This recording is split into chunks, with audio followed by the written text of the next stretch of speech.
Arrogant restaurant owner humiliated an elderly black cook. Then every customer put down their forks. Nobody in that restaurant knew that within the next 10 minutes, every single customer in the building would quietly set down their fork. And one 71-year-old cook, a man who hadn't raised his voice in 40 years, was about to change every single life in that room. It was a Saturday afternoon, lunch rush, the kind of packed, noisy, comfortable chaos that only a beloved small-town restaurant can have, plates clinking, laughter rolling across tables, the smell of butter and cornbread drifting out from the kitchen like it had every single day for 4 decades. And then, without warning, the doors of that kitchen swung open so hard they nearly came off the hinges. The owner stormed in. He didn't walk. He marched red in the face, straight past the line cooks, straight past the dishwashers, until he reached one man standing quietly at the stove. An elderly black man, gentle hands, gray hair tucked under a worn white cap he'd worn so long it had gone soft at the edges. The owner grabbed him by the apron. In front of everyone. "You're too old to be slowing down my restaurant," he shouted, loud enough that the words spilled straight out into the dining room. Silence. Not a clatter, not a whisper, just silence. The old cook didn't argue. He didn't raise his voice. He didn't even lift his eyes to meet the owner's. He simply looked down at his own hands, the same hands that had cooked in that kitchen since before the owner was even born, and slowly, quietly, he began to remove his gloves. He set them down on the counter like a man closing a book he'd read 1,000 times. Like he had been expecting this day for years. But what happened exactly 7 minutes later would make every single customer in that restaurant stop eating. Not one person, not one table. Every single person in that building would put their fork down at the exact same time. And nobody, not even the owner, would understand why until it was far, far too late. Stay with me, because this story is one of those rare ones that reminds you why some people deserve so much more respect than the world ever gives them. His name was Earl. Chef Earl, though almost nobody called him chef out loud anymore. Somewhere along the way, over 41 years, the title had quietly slipped away from him, the same way his hair had gone from black to gray, the same way his hands had gone from quick to careful. Earl arrived every single morning before the sun came up, before the delivery trucks, before the other cooks, before even the owner's own father used to arrive, back in the days when the owner's father was the one who ran this place. He knew every regular by name. Not just their name, their order, their kids' names, whether they liked their coffee black or with cream, whether they were having a good week or a hard one. He remembered the young waitress's college exam schedule. He remembered which line cook was sending money home to his mother every month. He remembered the old veteran who sat in the corner booth every Tuesday, and he always made sure that man's plate came out first, hot, exactly the way he liked it, no questions asked. Earl never complained, not when his knees ached after standing 12 hours straight, not when the new owner cut his hours without asking, not when younger cooks were hired above him at higher pay. He simply came in, put on his apron, and cooked like it was still the honor it had always been to him. He was quiet, he was humble, and in that restaurant he was loved, even if nobody ever said it directly to his face. There were small things people noticed about Earl if they paid close enough attention. The way he always tasted a sauce twice before sending it out, never trusting his own memory over the food in front of him. The way he kept a folded photograph tucked inside his apron pocket, when he never showed anyone, when he touched briefly every morning before his shift began, like a small private ritual only he understood. The way he taught every nervous new hire the same way, patiently, without ever making them feel small for not knowing something yet. Young cooks came and went over the years. Some stayed a few months, some stayed a few years, but almost every single one of them left that kitchen better than they arrived, because Earl had quietly poured into them the same care someone had once poured into him decades earlier, when he was the nervous young man standing at that stove for the very first time. He never once took credit for any of it. When a former line cook opened his own restaurant across town, and the local paper ran a story calling him a rising culinary star, Earl simply smiled, cut out the article, and taped it to the inside of a cabinet door where only the kitchen staff would ever see it. He never mentioned that half of that young man's signature dishes had come directly from his own recipes. But something changed the day someone walked through those front doors, who hadn't set foot in that restaurant in almost 20 years. Nobody noticed him at first, just another customer, just another face in a packed dining room. He took a seat at table 14, ordered black coffee, and said almost nothing. But his eyes never left the kitchen doors. Not once. Meanwhile, the owner's temper had been building for weeks. Ever since he'd taken over the restaurant from his father, things had felt different to him. Slower, older, out of style, and in his mind, one man represented everything he wanted to change. It started small, a comment about the food being old-fashioned, a comment about how Earl was stuck in the past. Then it became personal, comments about his age, comments about how slow he'd gotten. A comment, quiet but sharp enough for two waitresses to hear, about how the restaurant needed a fresher face running that kitchen, not some old relic. Nobody said anything, until the day the owner threw Earl's apron on the ground in front of the entire dining room and screamed at him like he was nothing. That was the moment the whole restaurant seemed to hold its breath at once. Not everyone noticed right away. Most tables kept eating, kept talking, unaware that anything unusual was happening at all. A birthday party near the front continued singing. A group of friends near the bar kept laughing over something on someone's phone. Life, for most of that restaurant, simply continued as normal, the way it always does in the moments right before something unforgettable happens. But table 14 noticed everything. There were 4 of them seated there. The man with the black coffee, along with an older couple who looked to be in their late 60s, and a woman who appeared to be the man's wife, her hand resting gently on his arm as if she already sensed where this was heading before he said a single word. None of them had ordered much. None of them seemed to be there simply for a casual lunch. They had the quiet, focused stillness of people who had been waiting for something, though nobody else in that restaurant could have guessed what. The man with the black coffee slowly set his cup down. His jaw tightened, and for a reason nobody else in that restaurant understood yet, his eyes filled just slightly with something between anger and heartbreak. Why was he watching so closely? We'll get there, but first we have to go back to the kitchen because the humiliation wasn't over, not even close. The owner wasn't finished. Once he'd started, something ugly in him seemed to feed on itself. It had been building for weeks, maybe months, a quiet frustration he'd never once addressed directly, and now it was pouring out all at once in front of an audience with no filter left to hold it back. He mocked the way Earl plated the food, calling it grandma cooking. He mocked his slower pace at the stove, even though Earl's hands moved with more precision in one motion than most young cooks managed in 10. He picked up a plate Earl had just finished, one meant for table 9, and set it back down hard enough that the sauce splattered across the counter, muttering that it looked like something from a different decade entirely. And then, in front of 2 terrified new hires, barely out of culinary school and still learning which way to hold a chef's knife, he said something even the kitchen staff would remember for the rest of their lives. Something about Earl not belonging here anymore, something that had nothing to do with cooking at all. The room went cold. One of the young line cooks turned away, unable to watch. A waitress standing near the pass, holding 2 plates of food, froze completely, her knuckles white against the ceramic. And still, Earl said nothing. He simply stood there, absorbing every word, the same way he had absorbed 41 years of quiet disrespect, 41 years of being overlooked, 41 years of being the backbone of a restaurant that had never once put his name on a menu, a wall, or a single piece of paper. Out in the dining room, more heads had begun to turn. An older couple near the window exchanged a glance. A retired firefighter 2 tables over set down his sandwich mid-bite. A grandmother sitting with her granddaughter leaned forward and whispered something none of us could hear yet. Word doesn't travel through sound in moments like these. It travels through silence. And it was spreading.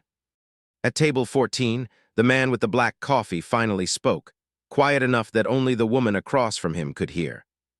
"Isn't that?" He didn't finish the sentence. We're not ready for that answer yet either. Because right then, something even stranger happened. A young waitress, barely 22, walked past the kitchen doors carrying an empty tray, and without any warning at all, she began to cry. Not loudly, not dramatically, just quiet tears running down her face as she leaned against the wall for a moment to steady herself. Why was she crying? Hold on to that question, because the answer is coming, and it's bigger than anyone in that dining room could have guessed. By now, nearly a third of the restaurant had noticed something was wrong. Even people who hadn't heard a single word of the owner's outburst could feel it, the way you feel a storm coming before the first drop of rain ever touches the ground. Conversations grew quieter. The music playing softly overhead suddenly felt out of place, almost disrespectful. Plates of food arrived at tables and sat there, untouched, growing cold, because something about the atmosphere in that room made eating feel wrong. The owner, still standing near the kitchen entrance, seemed confused by the shift. He'd expected people to ignore it, the way they always had before. He hadn't expected the silence to spread like this, table by table, like ripples moving outward from a stone dropped in still water. An elderly man near the register, someone who had been coming to that restaurant every single Sunday for over 15 years, quietly reached for his cane and stood, not to leave, but simply to get a clearer view of what was happening near the kitchen. A mother at a corner booth pulled her young daughter a little closer, lowering her voice to a whisper, though the child was too young to understand why the room suddenly felt different. Even the servers, usually moving briskly between tables with practiced efficiency, had slowed to a near standstill, trays balanced but forgotten in their hands. Nobody wanted to be the one to break whatever this was. It felt, somehow, like something sacred was unfolding, and speaking too loudly might shatter it before it had the chance to finish. He didn't yet understand what everyone else in that room was slowly beginning to feel. That something bigger than a bad afternoon was unfolding in front of them. And then one customer stood up. Not to leave, not to complain to the manager. He stood, straightened his jacket, and walked directly toward the kitchen doors, the same doors the owner had just stormed through minutes earlier. It was the man from table 14. The owner actually smiled when he saw him coming, assuming this stranger was about to back him up, maybe complain about slow service, maybe agree that changes needed to be made in this outdated kitchen. Instead, the man walked straight past the owner. Straight to Earl. He reached out both hands, took Earl's weathered hand in his, and said 4 words that silenced the entire restaurant. "Thank you, Chef Earl." "Not cook, Chef." And in that instant, something shifted in the room that no one could quite explain yet, but everyone could feel. Because that title, spoken with that much reverence, in front of that many witnesses, meant something. It meant this man wasn't just some customer. It meant he knew exactly who Earl really was. The dining room had gone almost completely silent now. Forks hovered in midair. Conversations stopped mid-sentence. Even the owner, for the first time all afternoon, looked uncertain. The man at the counter continued, his voice shaking slightly. 20 years ago, my son was sick, really sick. We couldn't afford the hospital bills, and I was too proud to ask anyone for help. Chef Earl found out. He never said a word to me directly. He just started slipping extra to-go containers into my hands every single night after my shift washing dishes here, and he never once let me pay for them, and he never once made me feel small for needing it. He looked around the room, at the dozens of eyes now fixed on him. This man kept my family fed when I had nothing, and I am far from the only person in this town he's done that for. Murmurs rippled through the tables. Somebody near the back said, quiet but audible, "He did the same thing for my mother when my dad passed." Another voice from a booth near the window. "He taught half the young cooks in this county everything they know. My nephew trained under him for 3 years before opening his own place downtown." A younger woman near the register spoke up too, her voice unsteady.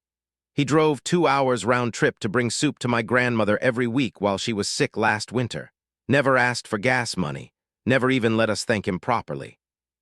An older man in a booth by himself, someone nobody had even noticed until now, simply said, "I used to wash dishes here 30 years ago. He's the reason I learned to read a recipe card. He's the reason I ever believed I could build something of my own." One by one, the stories kept surfacing, quiet confessions from people who had carried gratitude toward this man for years without ever having the chance, or the courage, to say it out loud in front of others. It was as though an entire community had been holding its breath, waiting for the right moment to finally speak. The truth was beginning to surface, piece by piece, and none of it was what the owner had expected to hear. Because Earl hadn't just been an employee all these years. He had quietly built the reputation this restaurant was so proud of.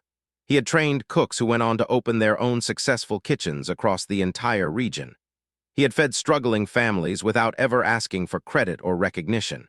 He had shown up every single day for over 4 decades, not because the job demanded it, but because the people around him needed him too. And still, that wasn't the biggest reveal. Not yet.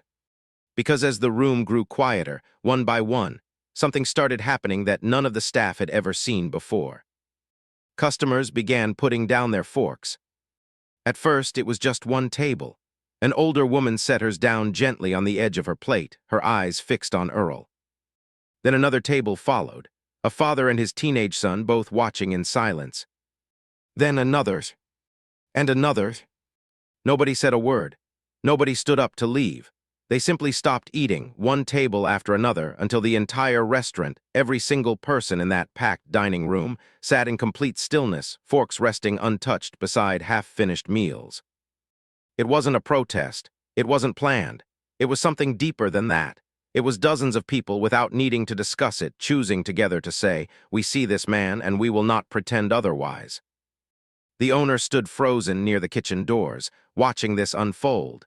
And for the first time that day, he had absolutely no idea what to do. Because nobody was shouting at him.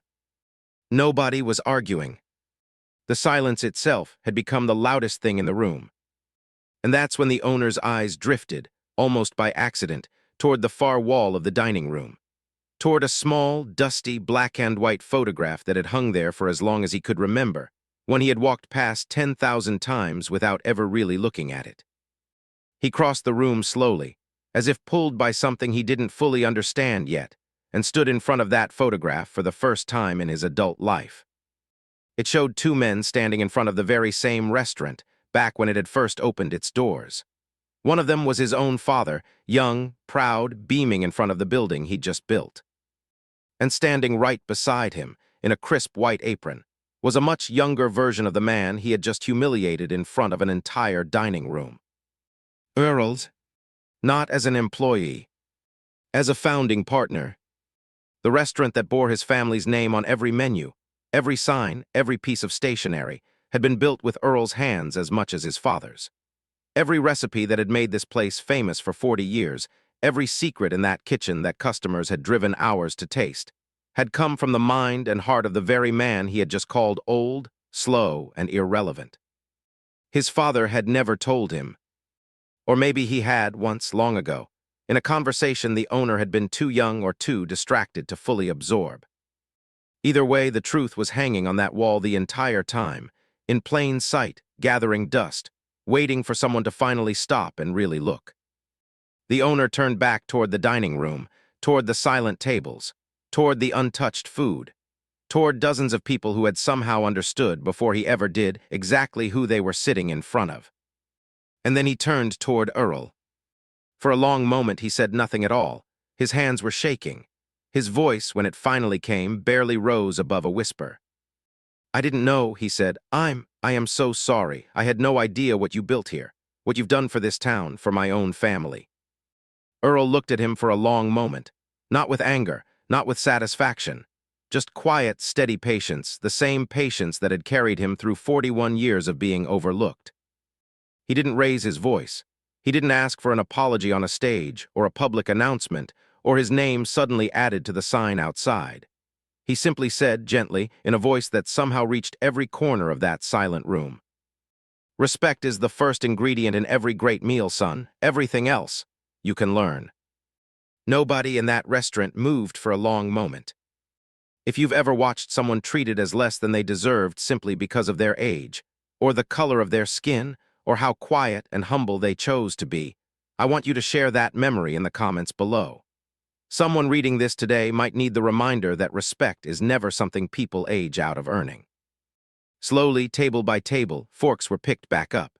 Conversations resumed, softer now, warmer somehow, like the entire room had exhaled together after holding its breath for far too long.